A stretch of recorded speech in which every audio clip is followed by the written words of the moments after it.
Assim, agradecidos que somos e estamos, vamos levar o pensamento a Deus, Pai de infinita bondade, ao Mestre Jesus, à equipe espiritual que nos acompanha. Agradecemos por mais um dia, por mais uma possibilidade de aqui estarmos e que possamos, então, realizar este Evangelho no lar da melhor maneira possível, da forma mais sincera, para que possamos mais uma vez levar o nosso pensamento, a nossa vibração ao alto e assim permitir que a bondade, que o amor se faça presente, não só por hoje, mas por todos os momentos. Pedimos que Deus, o Mestre Jesus e a equipe espiritual nos acompanhem, não só por hoje, mas por todo sempre. Que assim seja, graças a Deus. E, dando continuidade à realização do nosso Evangelho, em primeiro lugar vamos com o nosso livro de preparo. Estamos aqui no Palavras de Vida Eterna, de Francisco Cândido Xavier, através do Espírito Emmanuel. Nós estamos aqui no capítulo 43, item 43, ou lição 43, na mediunidade. Temos, porém, este tesouro em vasos de barro, para que a excelência do poder seja de Deus e não de nós. Isso foi dito na segunda carta de Paulo aos Coríntios. Deixa eu só trazer um pouquinho mais para cá, tá? Capítulo 4, versículo 7. E ele diz o seguinte: utilizando as faculdades mediúnicas de que fostes dotado, não ouvides que funcionas à guisa de refletor, cujo material de estrutura nada tem em comum com a luz que retrata. O espelho, seja de metal ou de vidro, detém os raios solares, sem comungar-lhes a natureza, e o fio simples transmite o redemoinho eletrônico, sem partilhar o poder. Entretanto, se o espelho jaz limpo, consegue reter a bênção da claridade. E se o fio obedece à inteligência que o norteia, converte-se em portador da energia. Assim também a mediunidade, pela qual, sem maior obstáculo, te eriges em mensageiro de instrução e refazimento, esperança e consolo. Através dela recolhes o influxo da esfera superior, sem compartilhar-lhe a grandeza, mas se guardas contigo humildade e correção, converter-ás no instrumento ao socorro moral de muitos. Todavia, assim como às vezes o espelho se turva e o fio se rompe, também a força mediúnica em tua alma é suscetível a rupturas diversas, reclamando o trabalho restaurativo. Não te faças assim ao desânimo ou à negação, se essa ou aquela dificuldade aparece na obra do intercâmbio. O erro, no clima da sinceridade, é sempre lição. Afervora-te no trabalho no bem e recolhe-te à humildade do aprendiz atencioso e vigilante, gastando severidade contigo e benevolência para com os outros. Porque qualquer dom da luz divina na obscuridade do ser humano, qual se expressa na conceituação apostólica, é um tesouro em vaso de barro para que a excelência do poder seja de Deus e não de nós. Nossa, que mensagem, hein? Uma mensagem muito boa, muito importante, muito potente para todos nós, e nos faz refletir o seguinte, que existe, né, em todo o universo, em todo o ferramental, em todas as ferramentas, aquele uso positivo e aquele uso negativo. Né? Todas as ferramentas, tudo que existe no mundo tem um uso positivo ou pode também ter um uso negativo. E assim também a mediunidade. Né? Ele fala da mediunidade porque esse dom, essa faculdade que é inerente, né? Todos nós, né, já vimos que somos médiums, já sabemos disso, mas nem sempre utilizamos, seja de forma consciente ou inconscientemente, essa mediunidade para o bem, para o nosso favor, para o amor, para a sabedoria. Então que a gente possa realmente refletir, pensar se é esse o caminho que nós estamos dando para a nossa mediunidade.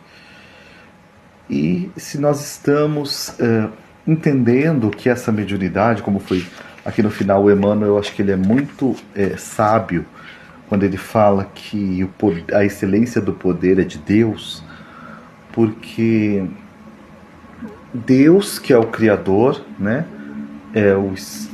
não é um espírito, mas é realmente Deus, não existe nada que se compare a Deus, enfim, é uma criação, é o Criador, né, que não tem tempo e espaço, que está fora de tempo e espaço e que é simplesmente Deus. Ele nos permite ou nos concede essa faculdade da mediunidade, essa comunicação com o mundo espiritual, tal qual nós temos, e sabemos que não necessariamente nós teremos aí uma ostentividade dessa mediunidade para sempre, né? Ela pode em algum momento sair da nossa vida, ela pode em algum momento não estar mais na nossa existência.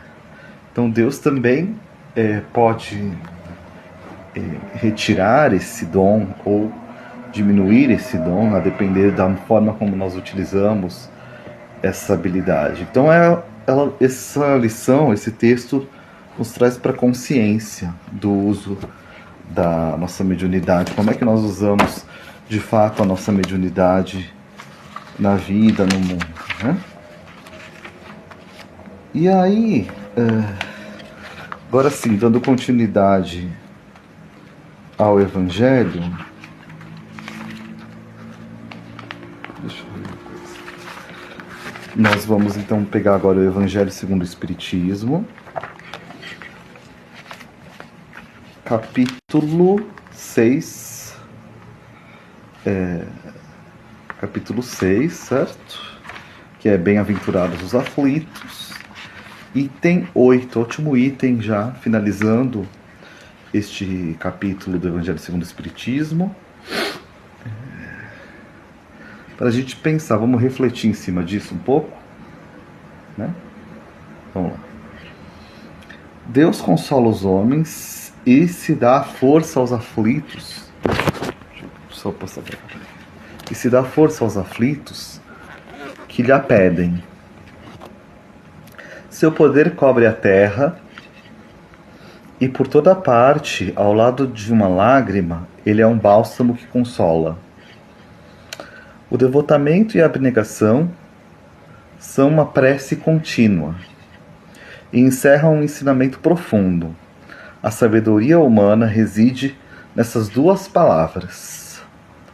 Possam todos os espíritos sofredores compreender essa verdade, ao invés de reclamar contra as dores, os sofrimentos morais, que são neste mundo o vosso quinhão. Tomai, pois, por divisa essas duas palavras, devotamento e abnegação. E sereis fortes, porque elas resumem todos os deveres que vos impõem a caridade e a humildade. O sentimento do dever cumprido vos dará repouso do espírito e a resignação. O coração bate melhor, a alma se asserena e o corpo não tem mais desfalecimento, porque o corpo sofre tanto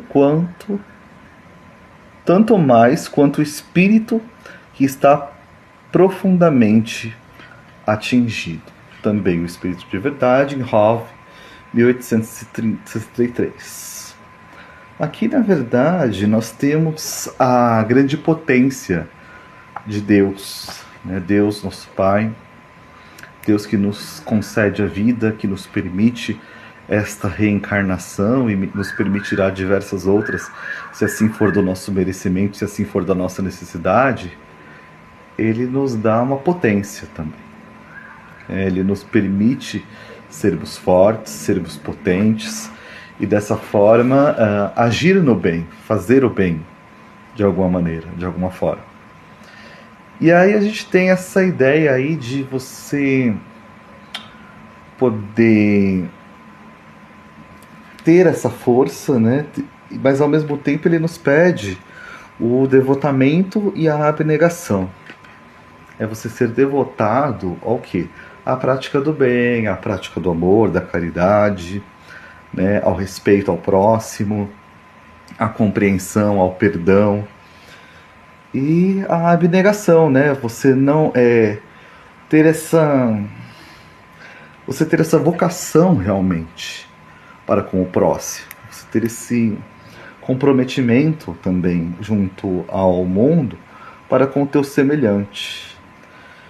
E é para isso que nós estamos aqui. O grande barato, né, a grande missão, o grande incentivo que nós temos para a nossa vida, para a melhoria da nossa vida e dos nossos semelhantes, é essa prática do amor, da caridade que nos é tão necessária, né? Ele fala aqui do consolo, do bálsamo. Por quê? Porque ele nos permitirá, sim, um bálsamo, um consolo, se nós formos bons de coração, se nós tivermos esse bem, essa prática do bem, do amor, da caridade na nossa vida, nos nossos semelhantes.